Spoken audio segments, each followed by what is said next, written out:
Pilipinas, magpapadala na ng kauna-unahang rocket sa kalawakan. Yan ang ating aalamin.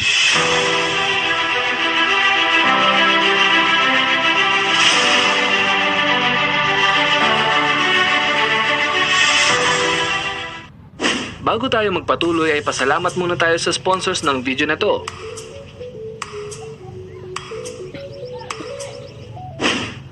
Ang Pilipinas ay nakatakdang magpalipad ng rocket sa kalawakan sa taong 2023. Yun nga lang, dahil sa nagdaang pandemic ay dapat itong iusog sa taong 2024 o sa taong 2025. Noong una kong mabalitaan ang pag-reschedule nito ay medyo nalungkot ako dahil hindi lang isang taon ang diferensya, kundi 2 taon o maaaring higit pa. Siguro masyado lang akong na-excite. Ang sarap sigurong makasaksi ng sarili nating rocket na lilipad patungo sa kalawakan. Gawang Pinoy at sariling atin, ika nga. Hindi lang ito basta rocket ng mga scientists. Kung hindi, magiging available din ito sa publiko. Ibig sabihin, kung sino man ang may kakayahang magbayad ay maaaring makapunta sa kalawakan gamit ang sarili nating rocket.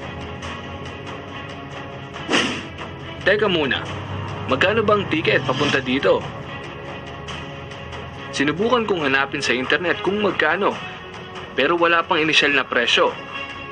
Pero sigurado ako, hindi ito kasing mahal ng gaya sa International Space Agencies. Kaya simulan na nating mag-ipon. Ito ang Haribon 1 o Haribon SLS-1. Inisyal pa lang itong disenyo. Hindi pa ito ang aktwal dahil kasalukuyan pa lang itong ginagawa. Kung mapapansin nyo ang disenyo nito ay mayroon itong Philippine Eagle o Agila, ang ating pambansang ibon. Ang Haribon naman ay salitang Tagalog na ang ibig sabihin ay hari ng mga ibon. Napaka-Pilipino, di ba? Isa lamang yan sa nagpapatunay na kahit medyo late na tayo sa teknolohiya ay kaya pa rin nating makipagsabayan sa ibang bansa kahit papaano. Ang kakaiba pa rito mga kapantas ay patatakbuhin ito ng biofuel na nanggagaling sa mga basura gaya ng gulong at mga plastic. Ibig sabihin, hindi ito nangangailangan ng malaking budget pag pinag-usapan natin ang pagpapatakbo nito. Sa katunayan nga, napakalaking tulong pa nito sa kalikasan. Dahil alam naman natin na ang mga basura gaya ng plastic ay hindi nabubulok. Ito naman ang orbital exploration o tinatawag na OrbitX. Ito ang organisasyon na namumuno sa paglunsad ng sarili nating rocket na magtutungo sa kalawakan. Kasalukuyan pa nilang pinag-aaralan kung paano ba makakalikom ng sapat na pondo para magtuloy-tuloy ang kanilang mga proyekto. At asahan niyong makikisa tayo sa kanilang programa. Gaya na lang ng isang ito. Ito ang kanilang website. Sa kasalukuyan ay mayroon silang programa para makalikom ng pondo. Sa 500 pesos mo ay maaari nilang isama ang pangalan mo na ipapalipad sa space at sa 1,000 pesos naman ay i-engrave nila ang pangalan mo sa Haribon 1 mismo at mayroon ka pang free space ticket for your souvenir. Kasalukuyan pa akong nakikipag-coordinate sa kanila kung paano tayo makikisa at babalitaan ko kayo kapag may sagot na sila. Pero kung gusto mo nang tumulong, as in ngayon na, pumunta ka sa kanilang website na orbitx.ph na ilalagay ko rin sa ibaba para makita nyo mismo. Ito naman ang Philippine Space Agency o PhilSA. Ito ang Pinoy version ng NASA. Kung ang OrbitX ay isang pribadong samahan, itong PhilSA naman ay suportado mismo ng gobyerno.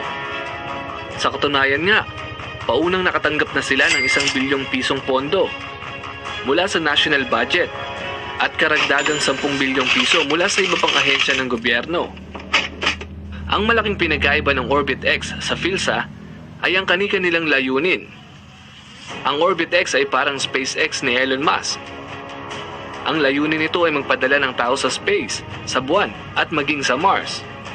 Ang PhilSA naman ay responsable sa pag-aaral at sa pagpapatupad ng regulasyon pangkalawakan. Dahilan kung bakit pinupondohan ng gobyerno ang PhilSA ay para makatipid. Tama ang narinig mo. Ginagastusan ng gobyerno ang Pinoy version ng NASA na ito para makatipid. dahil ayon sa pag-aaral ay gumagastos ang ating bansa ng hindi bababa sa 3 bilyong piso taon-taon para bumili ng mga litrato, mga video footage at live coverage ng Pilipinas mula sa International Space Agency. Noong una'y nagtataka ako kung bakit ba tayo gumagastos ng ganun kalaki para sa mga ito. Iyon pala ay para sa seguridad ng bansa. Land monitoring, water monitoring, at disaster monitoring.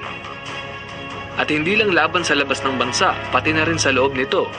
Halimbawa na lang sa mga kabundukan, mga illegal loggers, mga illegal na building, taniman, at marami pang iba. Dahil sa PhilSA ay imbis na gumastos tayo ng 3 bilyong piso taon-taon, ay magiging 2 bilyong piso na lamang ito. Dahil 2 bilyong piso lamang daw ang kailangan nila para patakbuhin ang sarili nating satellite. Ito ang Diwata 1 na ipinadala sa kalawakan noong taong 2016. At ito naman ang Diwata 2 noong 2018. Sila ang mga kauna-unahang cube satellite ng Pilipinas na nagpapaikot-ikot sa kalawakan at nagmomonitor sa Pilipinas. Sa kabuuan naman ay mayroong hindi bababa sa 8,000 cube satellites ang nagpapalutang-lutang sa kalawakan mula sa iba't ibang bansa. Teka, parang napapalayo na tayo sa ating topic. Hayaan niyong ibigay ko sa inyo ang koneksyon nila sa isa't isa. Ganito yan, ang mga Diwata satellites na ito ay ipinadala sa kalawakan sa tulong ng Japan.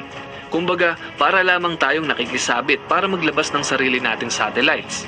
Pero sa pagkakataon na ito, dahil sa tulong ng Haribon at kapag nabuo na ito, ay kayang-kaya nating magpadala ng sarili nating satellite nang hindi nakikisabit sa ibang bansa.